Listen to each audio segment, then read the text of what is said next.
Daniel, capítulo 1.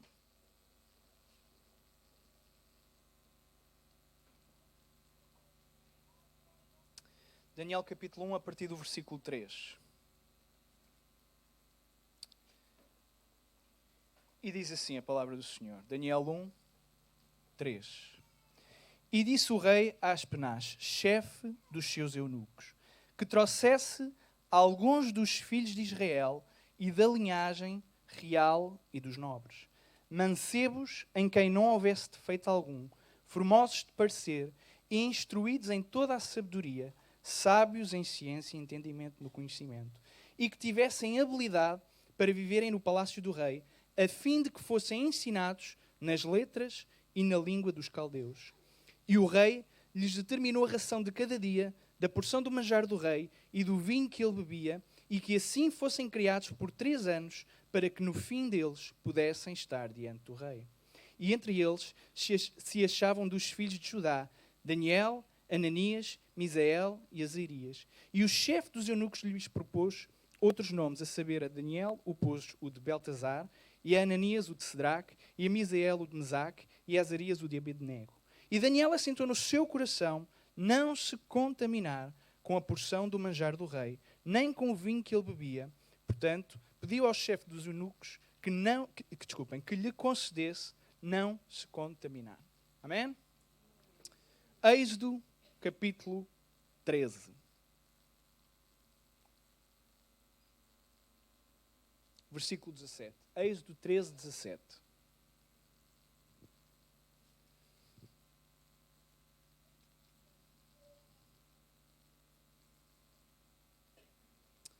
E aconteceu que quando o faraó deixou ir o povo, Deus não os levou pelo caminho da terra dos filisteus, que estava mais perto, porque Deus disse, para que porventura o povo não se arrependa vendo a guerra e tornem ao Egito.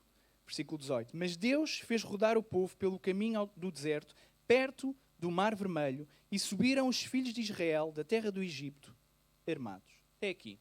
Depois iremos ler mais, mas para já fiquemos por aqui. Voltem as vossas Bíblias para Daniel, capítulo 1. É lá que vamos ficar por enquanto.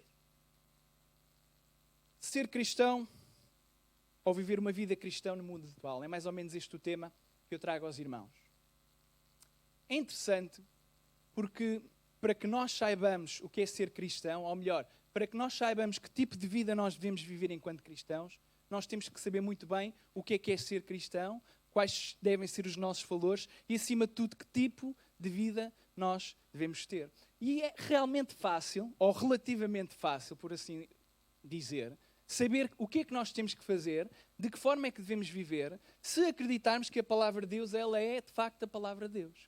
Agora, veja o que é que acontece. Neste texto nós temos uma situação extremamente interessante e que mostra muito daquilo que acontece na nossa sociedade, na nossa cultura e naquilo que acontece dentro da nossa própria igreja e com as nossas próprias vidas e com a vida dos nossos filhos. Aquilo que este rei, este imperador, este ditador, no fundo, queria fazer, e era uma tática extremamente conhecida, não é? Era diluir tudo aquilo que seria uma educação que os jovens já teriam e ensiná-los nas doutrinas, na cultura e naquilo que ele queria para o seu próprio país. Neste caso, o imperador, aquilo que ele fazia era basicamente uma lavagem cerebral, não é? Durante 3 anos, a Bíblia diz que aquilo que estes jovens, onde estava incluído Daniel, que os irmãos muito bem conhecem, aquilo que havia aqui, ou a estratégia que estava aqui implícita, era, depois de os escolher, havia aqui uns requisitos, como o Zé Carlos falou dos pré-requisitos, aqui também havia uns pré-requisitos, e ele diz que eles deveriam ser instruídos em toda a sabedoria, isto é, eles deviam ser educados na educação daquela altura, deviam ser sábios em ciência, conhecer a ciência daquela altura, entendimentos no conhecimento, isto é, ter um conhecimento geral daquela altura, daquele país, com aquela cultura, e depois diz, para que fossem ensinados nas letras e na língua dos caldeus. E é interessante, Porque se os irmãos perceberem, no mundo em que nós vivemos e os debates que ocorrem, os irmãos, basta abrirem os telejornais para perceberem que tipo de coisas começam a aparecer, é interessante percebermos que aquilo que antes era pacificamente, ou melhor, era pacificamente não debatido, porque era considerado como uma verdade absoluta, hoje em dia já não existem verdades absolutas. E não existem verdades absolutas em todos os aspectos da sociedade. Havia um estadista escocês no século XVII, ele dizia uma coisa muito interessante. Ele dizia assim: deixem-me escrever as letras de um país, as letras da música de um país, e eu não quero saber quem é que escreve as leis. O que é que ele estava a defender e o que é que ele dizia no fundo com isto? Ele dizia, se eu tiver acesso ao tipo de letras que se passam nas rádios, na altura não havia, mas o tipo de letras que se canta, o tipo de letras que se ouve, o tipo de letras das músicas, não é? Eu não preciso de saber quem é que faz as leis, porque eu consigo influenciar a cultura muito mais depressa com a própria cultura do que se eu impor normativos. Basicamente é isto que ele está a dizer. Nós estamos no século XXI e há uma frase que os irmãos já ouviram milhares de vezes. A frase é mais ou menos assim: Deus está morto, permanece morto e fomos nós que o matamos. É uma frase de Nietzsche, muitas das vezes mal interpretada, muitas das vezes mal mencionada e mal referida, mas ela tem toda a verdade nela. E os irmãos não fiquem chocados. Ela é verdade, porque aquilo que Nietzsche estava a dizer quando escreveu isto em três das suas obras, o que ele estava a falar era de que a cultura, a sociedade, o mundo, ele tinha desistido dos princípios cristãos que sempre tinham impregnado a sociedade.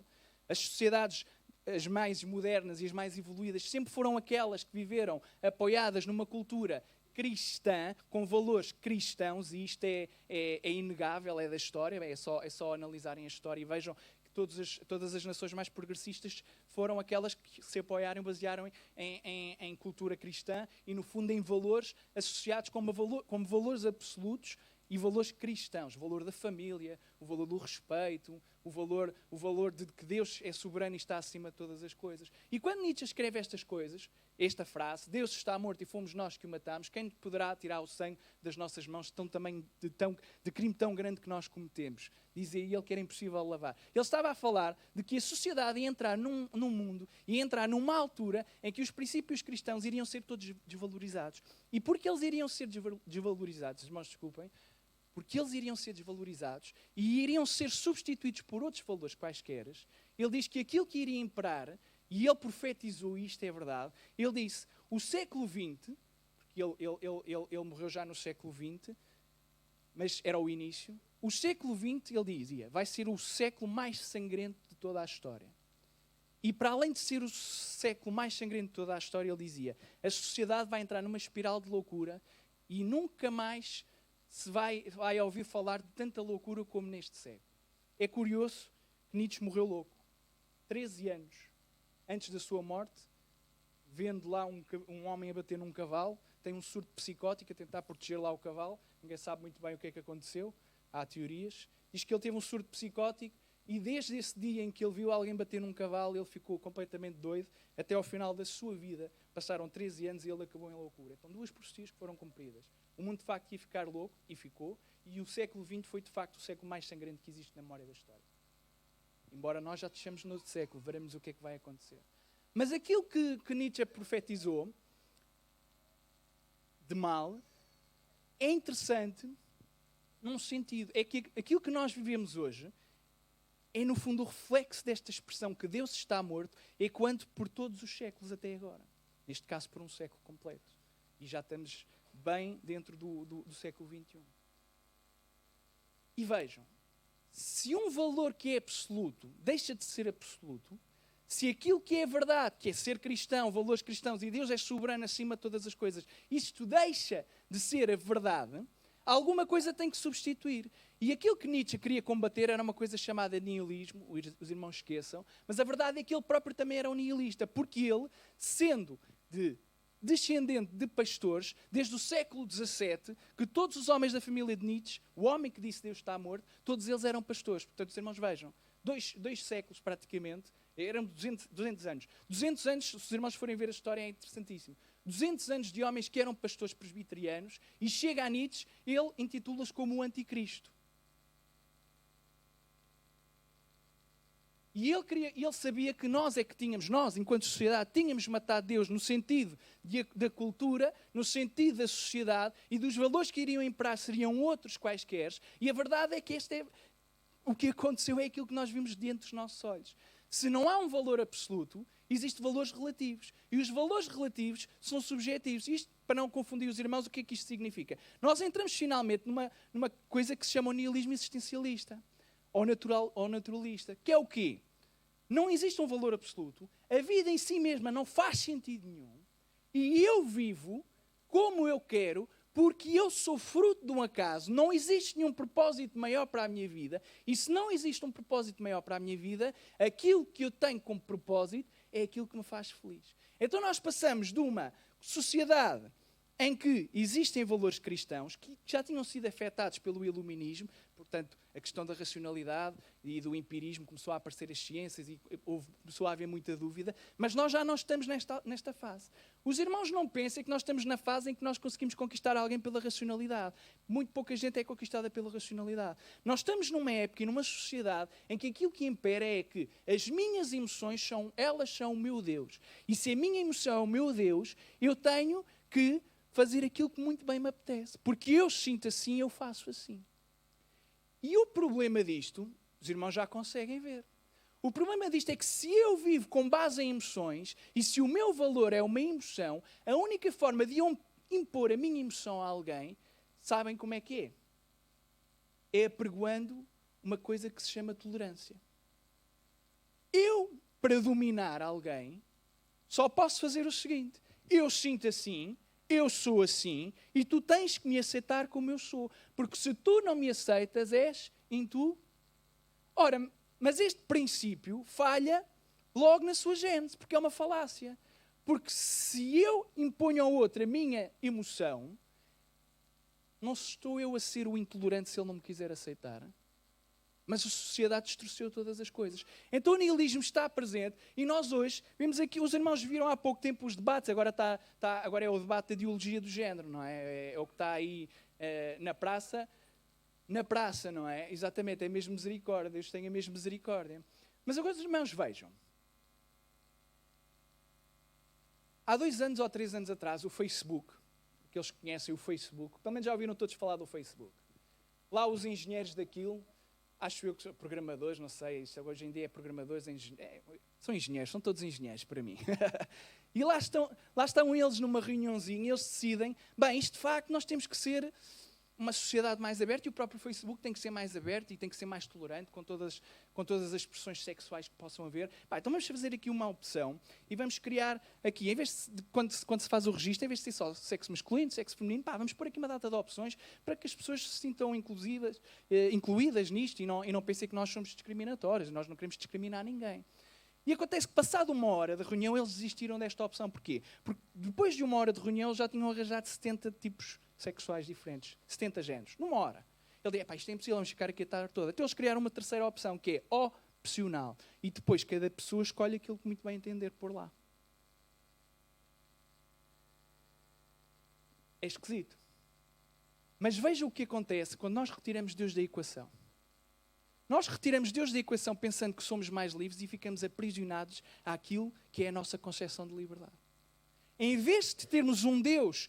Porque, irmãos, Deus é o Deus da liberdade. Deus é o Deus que nos fez. Deus é o Deus soberano que nos criou para todas as coisas. Mas aquilo que nós temos que fazer não é acreditar, é pensar nisto, irmãos.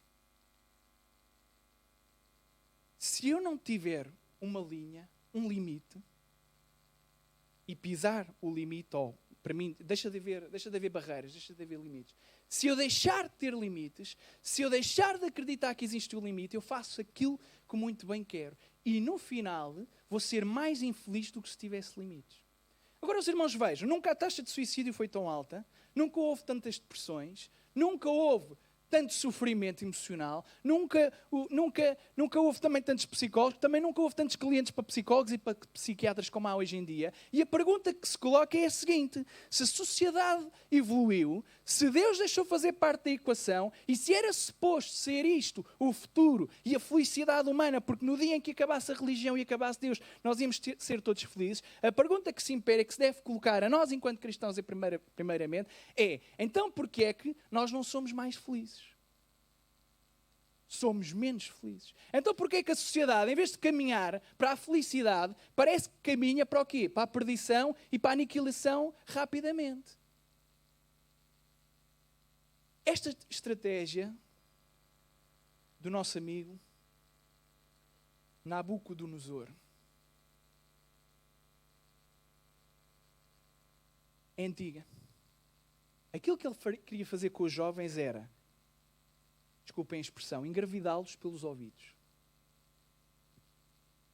Vamos fazer-lhes uma lavagem cerebral. Vamos instruí-los na cultura, vamos instruí-los na música, vamos instruí-los na educação, vamos instruí-los na ciência, de forma que quando chegue finalmente à altura em que eles tenham que decidir a quem é que obedecem, eles vão obedecer a quem? À cultura que os ensinou. E é por isso que na igreja, nós hoje temos uma bitola moral muito flexível. Muitos de nós somos muito flexíveis. Para algumas coisas nós dizemos, não, a Bíblia é assim. Mas para aquilo que nos dá prazer nós dizemos, não é bem assim que Deus diz. E então o que é que entrou na igreja? Aquilo que está na sociedade há uma data de tempo, relativismo. É tudo relativo. O relativismo também não é novo. Os irmãos lembram-se da questão de Pôncio Pilatos para Jesus? O que é a... E o que é que ele obteve como resposta? Zero. Sabem porquê? Porque diante da verdade, quem não sabe o que é verdade, por qualquer resposta que se dê, ele nunca vai acreditar. Porque Jesus, ele era a verdade e ele não conseguia ver. Então Jesus não precisou dizer nada porque ele era a verdade. Mas muitas das vezes nós racionalizamos. Então para umas coisas nós somos muito crentes, para outras nós não somos nada crentes. Mas depois racionalizamos. Não, os tempos mudaram. Já não é assim. Mas a verdade é que é esta. Deus, ele nunca mudou e a sua palavra ou é a sua palavra ou a sua palavra não é a sua palavra.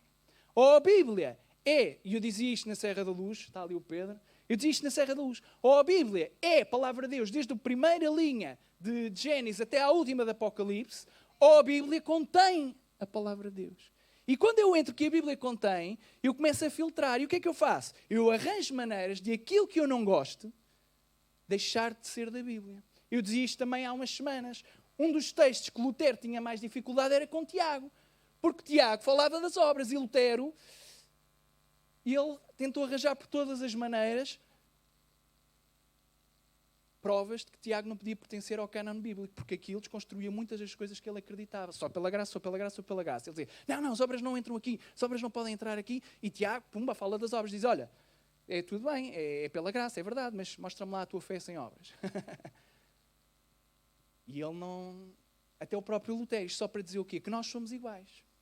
Tudo aquilo que nos faz confusão, tudo aquilo que nos desconstrói aquilo pelo qual nós acreditamos, arranha-nos. E quando nos arranha, nós arranjamos escapes. E a sociedade arranjou escape. Arranjou escape porque Deus não permitia a libertinagem.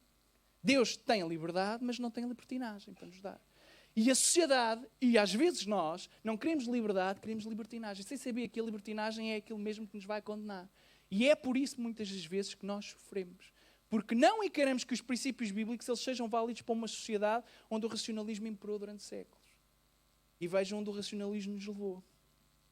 Hoje andamos a discutir que tipo de casas de banho é que temos que pôr nas escolas. Hoje andamos a discutir...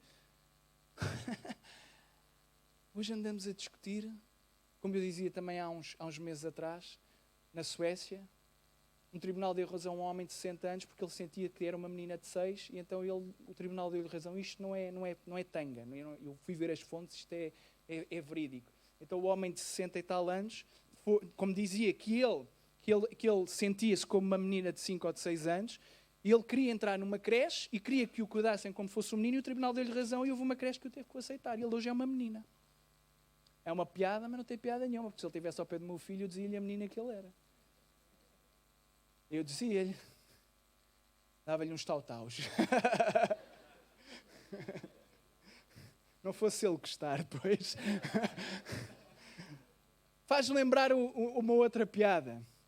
Diz que havia um miúdo Isto hoje é uma loucura, irmãos. A gente hoje nem sabe para onde é que se há de virar. Há opiniões para tudo. Diz que havia um miúdo que chegou a casa muito chateado, foi ter com a mãe e disse: "Oh mãe, olha, eu de facto estou extremamente confuso, tu e o pai não se entendem. O pai diz-me que nós descendemos de um macaco. Tu dizes que eu sou filho de Deus, porque tu és filha de Deus, então és descendente do Deus Altíssimo, então eu também sou descendente do Filho Altíssimo." Eu não percebo, é porque as duas coisas são completamente incompatíveis, eu não sei o que é de acreditar, na escola também falam lá disto dos macacos. Mãe, eu não percebo. E a mãe muito calma olha para ele: "Olha filho, isto é muito fácil. Sim, o teu pai quando fala do lado da família dele. Eu quando falo do meu lado da família." É assim que às vezes funcionam as coisas, não é? É esta loucura e estas dúvidas. Mas é uma piada com uma dúvida coerente e uma dúvida pertinente. Quem é que nós somos em Deus? Aquilo que Daniel mostra logo no primeiro... E é interessante porque isto começa logo no primeiro capítulo da história de Daniel. Daniel estava numa posição terrível. Deixem-me ver as horas que eu não quero, que eu tenho 2 pregações, eu só estou na primeira. Daniel estava numa posição terrível.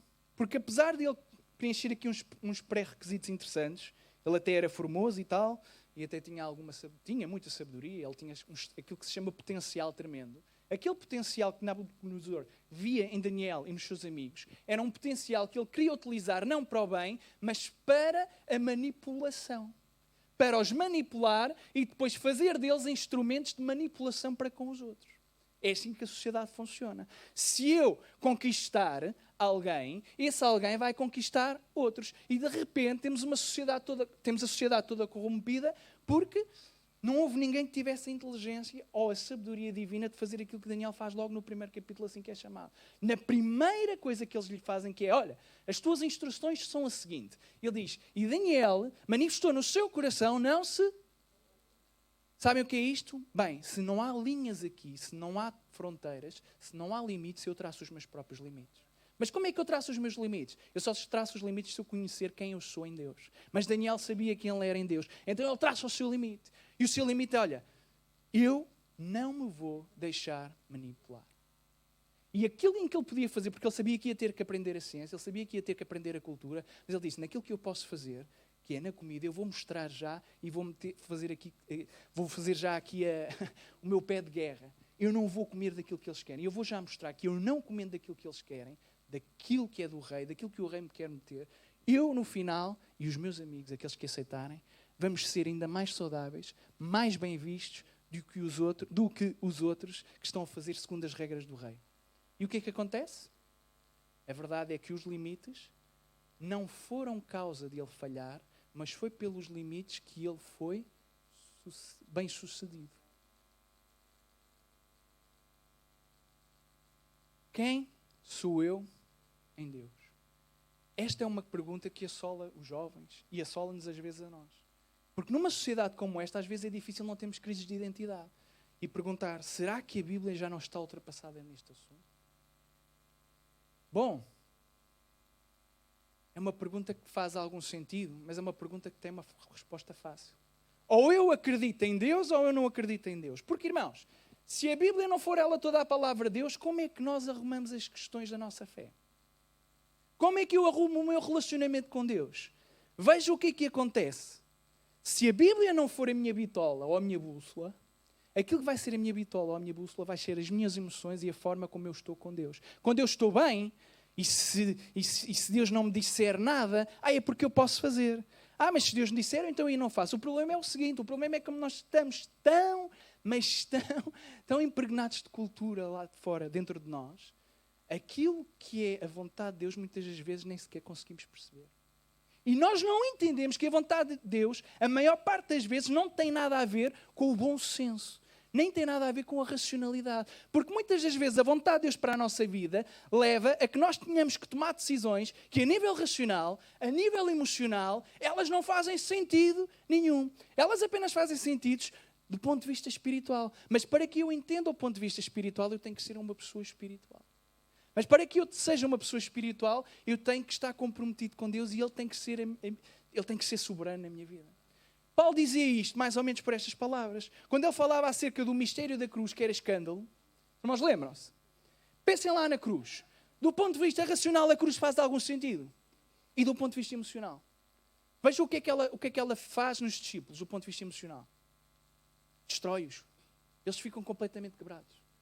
Eles ficam a ponto de morrer. Se Pedro ouvisse apenas as suas emoções, o que é que tinha acontecido? Ele tinha negado a Jesus. Ups, pois, mas foi isso mesmo que ele fez. Pois claro, ele seguiu as suas emoções. Racionalmente não fazia sentido, emocionalmente também não fazia sentido. Mas a verdade é que a cruz foi símbolo de vitória e é símbolo de vitória na nossa vida. E ele só é símbolo de vitória porque ele é uma ação espiritual. Então, se a cruz é uma ação espiritual na minha vida, os seus efeitos também são espirituais, então é porque a Bíblia, que conta a crucificação, ela tem que ser a palavra de Deus. Agora vejam.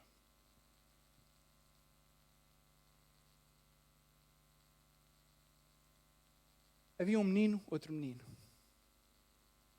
que não sabia orar, estava assim a aprender ainda. Isto é uma piada que eu ouvi de um apologeta, que é o Ravi Zachariah, que eu gosto muito. E ele conta isto bem melhor do que o que eu vou contar, mas eu achei interessante. Ele conta que havia é uma história, não é? Inventada, que havia um menino que chegou a casa e ele não sabia orar, não é? Mas ele queria muito uma bicicleta. Queria uma bicicleta. Então disse, isto não há nada melhor que pedir ao rei do universo uma bicicleta. Se os meus pais não podem, olha, vou pedir a quem pode, não é? Então ele, como não sabia orar, começou lá a procurar nos canais. Nos Estados Unidos eles têm mais... Nós já vamos tendo, mas lá nos Estados Unidos eles têm mais canais de vários movimentos cristãos, não é? Então ele lá estava e aprendeu a orar num determinado canal. Diz que chegou à porta do seu quarto, depois de noite, quando foi para a altura de dormir, ajoelhou-se, solenemente, na ponta da sua cama, de joelhos, ajoelhou-se de joelhos, exatamente, ajoelhou-se. E diz que começou a orar e basicamente ele disse, soberano e eterno Deus, graças te dou porque de facto tu és soberano e omnipotente. Senhor, que a tua vontade ela seja sempre feita, mas eu, se fosse possível, gostava que amanhã, mesmo sendo a tua vontade soberana, me desses uma bicicleta. E gostava que a bicicleta fosse vermelha e azul, não sei as cores, estou a inventar, vermelha e azul, e que ela tivesse à minha porta amanhã às 6:30 da manhã. Em nome de Jesus, amém. Foi dormir, levantou-se todo entusiasmado, abriu a porta e, claro, não via lá nada. Ficou assim um bocado aborrecido e disse, estas orações, se calhar não funciona isto, eu tenho que procurar noutro movimento. Então ele foi procurar e à noite a mesma lenga-lenga, ajoelhou-se e tal, só que a oração foi um bocadinho diferente. Olha, Jesus, eu declaro a minha necessidade por uma bicicleta e acredito que esta minha necessidade vai ser suprida pela tua vontade porque eu estou a declarar no nome de Jesus, amém. E depois, pormenor, bicicleta azul e vermelha, à porta às 6:30. Levantou-se, claro, não havia lá nada, e ele ficou mesmo irritado, começou a andar pela casa. Os pais eram católicos, olhou e viu lá uma estatuazinha da Maria. Sabem o que é a Maria? Conhecem a Maria? Cá em Portugal, conhece-se? Uma estatuazinha, ele diz que agarra a estátua, mete-a no casaco e não percebeu que estava a ser observado pela mãe. Ele diz que sai de casa assim, todo esbaforido, mesmo chateado, como a gente costuma dizer em broa, não é? E diz que volta, passado 10, 15 minutos, volta, entra no seu quarto e a mãe sempre a olhar para ele, vai segui-lo. E diz que quando a mãe entra no quarto, ele já não está de joelhos, está em pé e diz assim, Jesus, se tu quiseres ver a tua mãe, amanhã, às 6:30, eu quero a minha bicicleta. Agora vejam. Vejam, é uma piada, nem tem assim muito bom gosto, eu confesso. Mas é uma piada que tem aqui uma aplicação interessante. E a aplicação é, como é que uma pessoa que está do lado de fora, se ela tivesse acesso à nossa vida íntima e espiritual, e mesmo não precisava de ser a nossa vida espiritual, mas podia ser. Mas se uma pessoa que de fora, que nós não soubéssemos que ela estava a observar-nos, se olhasse e visse aquilo que nós somos no nosso mais íntimo, no nosso mais privado, a forma como nós nos adressamos a Deus, a forma como oramos ou não oramos, a forma como lemos ou não lemos a sua palavra, a forma como agimos ou não agimos, sabendo que não está ninguém a ver. Será que esse terceiro que estava a olhar para nós iria no final concluir, aqui está um verdadeiro seguidor? Ou será que a conclusão iria ser outra? E numa história um bocadinho, ou melhor, muito mais real, houve um homem preso politicamente com 20 anos Eu contei esta história também já ao Álvaro. Ele tinha 20 anos, estava na altura das questões da União Soviética, e ele era húngaro, e os irmãos que percebem de história sabem que ele tem ali uma data de confusões, e sendo ele um ativista político, aquilo que normalmente acontece aos ativistas políticos que estão do lado mais fraco é que eles ou são mortos, ou são colocados, basicamente, eternamente numa prisão. E foi o que aconteceu. Este homem foi preso com 20 anos e ficou 55 anos preso. Mas ficou 55 anos preso numa solitária. E ele ficou este tempo todo de tal forma isolado que quando finalmente as coisas começaram a acalmar e chegou a altura dele finalmente ser liberto, ele tinha 75 anos, e quando ele tinha 75 anos, o dialeto que ele falava, o húngaro, já tinha mudado tanto que as pessoas quando falavam com ele nem percebiam muito bem e achavam bem, este indivíduo ficou louco, não há nada a fazer. E então, de forma que ele não deixasse de ser problema das pessoas da prisão e especialmente da sociedade que o queria, esta é outra coisa boa que a sociedade costuma fazer, não é? Se dão problemas, descarta, não é? E eles disseram, olha, isto ele tem que ir lá para o país dele e ele é problema deles, mas alguém tem que o levar ao aeroporto. Pá, vamos chamar um psicólogo húngaro, ele vem cá, fala com este homem e vamos ver o que é que ele diz. E diz que o psicólogo foi ter com este homem, falou com ele e no final disse, olha, ele não está louco, ele, claro, está afetado, 55 anos numa solitária, sem ver ninguém, mas o problema das palavras dele não é porque ele seja louco, é simplesmente porque o dialeto mudou e ele ainda fala um dialeto que está 55 anos atrás. É ligeiramente diferente, é mais arcaico, mas tudo bem, nós ficamos com ele, lá na Hungria vamos tratar dele. E o que é curioso, diz que aquele homem foi numa cadeira de rodas, ele estava extremamente debilitado, foi numa cadeira de rodas e o primeiro pedido que ele faz é uma coisa extraordinária. O primeiro pedido que ele faz é o seguinte, olha, antes ainda mesmo de sair da prisão, eu gostava que vocês me dessem um espelho, porque eu há 55 anos que não vejo a minha imagem. Eu não vejo o meu rosto há 55 anos. Eu não faço a mínima ideia como é que eu sou, quem é que eu sou, qual é o meu aspecto. E diz que quando lhe deram um espelho, diz que ele agarrou no espelho, olhou e fez logo isto e começou a chorar desalmadamente. Ele tinha 20 anos quando foi preso e agora tinha 75 anos. A pessoa que estava no espelho, ele não o reconhecia. Quando ele tinha 20 anos, estava cheio de pujança, cheio de força, cheio de ideias, queria mudar o mundo e percebeu que o mundo é que o mudou a ele. Será que há algum espelho para a nossa alma? Será que há alguma coisa que nós possamos olhar e ver quem é que nós somos em Deus e quem é que nós deveríamos ser mesmo? Porque quando aquele homem olha para o espelho, ele percebe, bem, eu sei que sou este, mas não era isto que eu queria ver. Não era este quem eu gostava de ser. Mas será que se nós tivéssemos um espelho que permitisse olhar para a nossa própria alma e olhando para a nossa alma, ele nos dissesse, esse não é quem era suposto ser. E a verdade é que este espelho é a palavra do Senhor, irmãos. O espelho permite ver que tipo de alma é que a nossa alma deveria ser, que tipo de pessoa nós deveríamos ser, é a própria palavra de Deus. E se eu acreditar verdadeiramente em Deus, eu tenho uma confiança suprema nele, independentemente das circunstâncias que possam ocorrer na minha vida. Agora vejam, ser cristão numa sociedade pós-modernista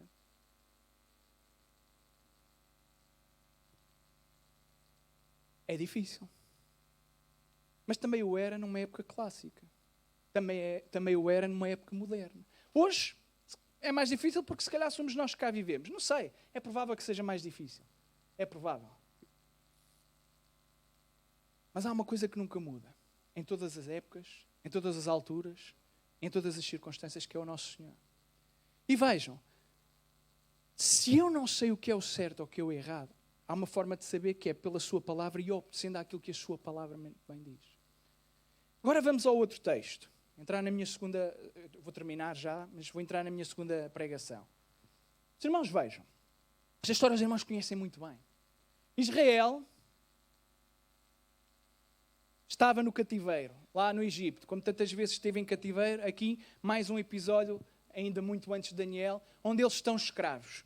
E Deus tem um plano para salvá-los, Deus tem um plano para tirá-los, mas o plano vai ser executado não da forma como eles esperariam, não da forma que eles desejariam, não da forma que eles ansiariam, mas da forma como Deus acha e como Deus sabe que é a forma perfeita. Então os irmãos vejam, diz que no versículo 17, capítulo 13, diz assim, e aconteceu que quando o faraó deixou o povo ir, Deus não os levou pelo caminho da terra dos filisteus que estava mais perto. Deus não os levou pelo caminho que era mais perto. Os irmãos, pensem só comigo isto. Apesar de nós, imaginando que nós estávamos lá, nós éramos escravos, mas há uma coisa que todo escravo sabe.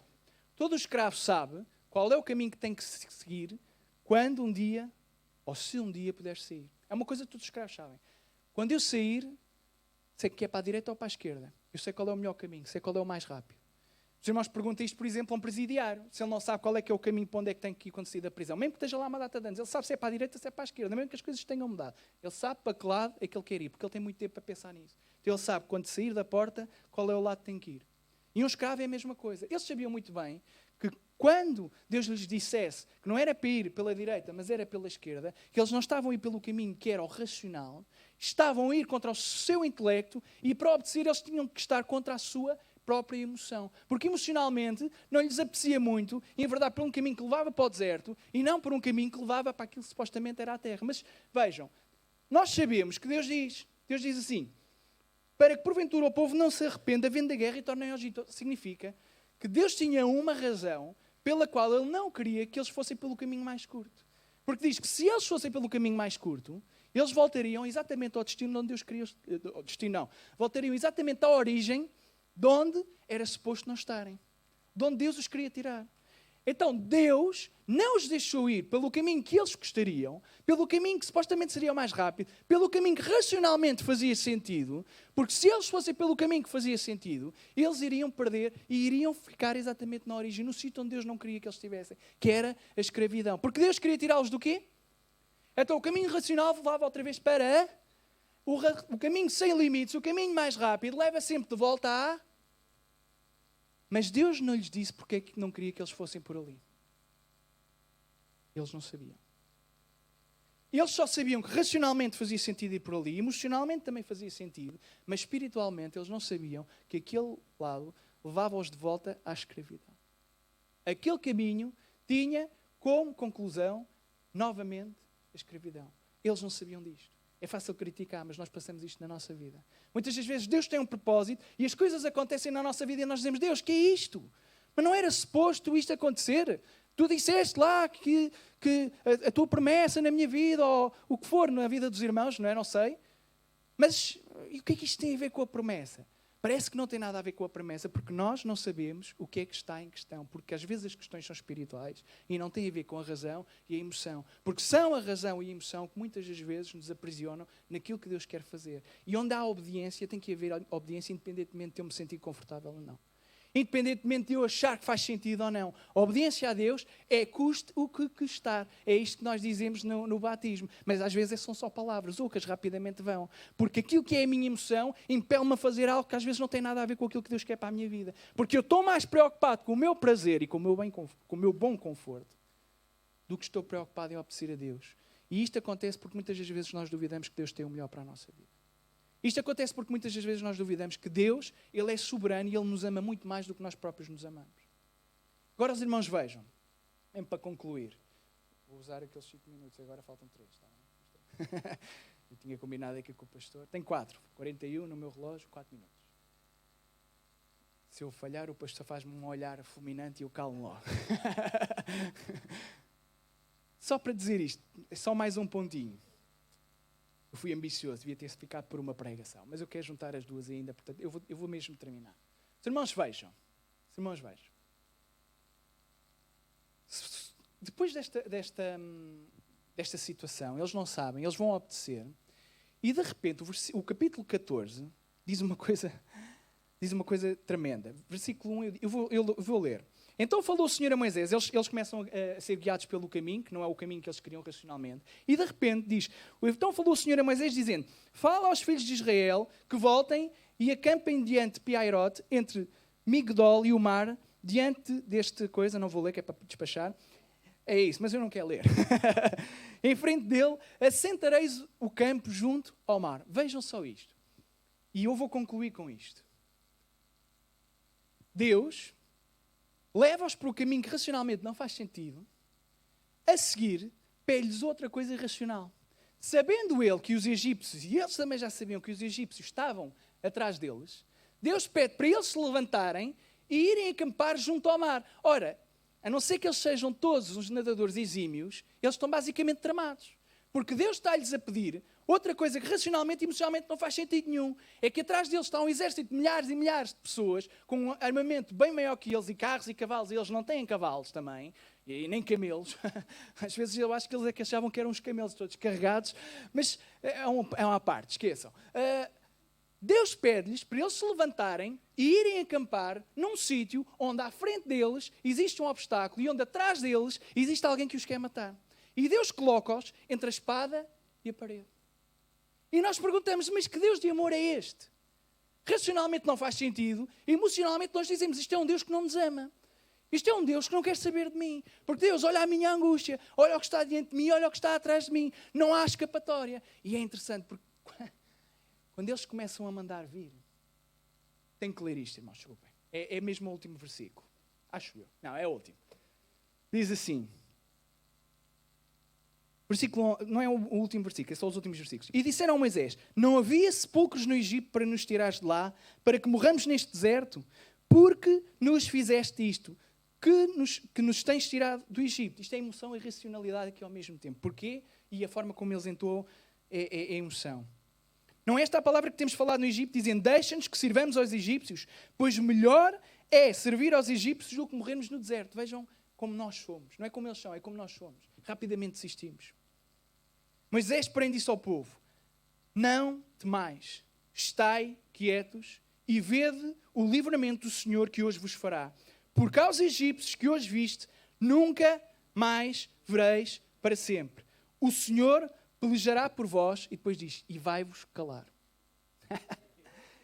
É isto. Deus vai lutar por ti e a seguir vai-te calar.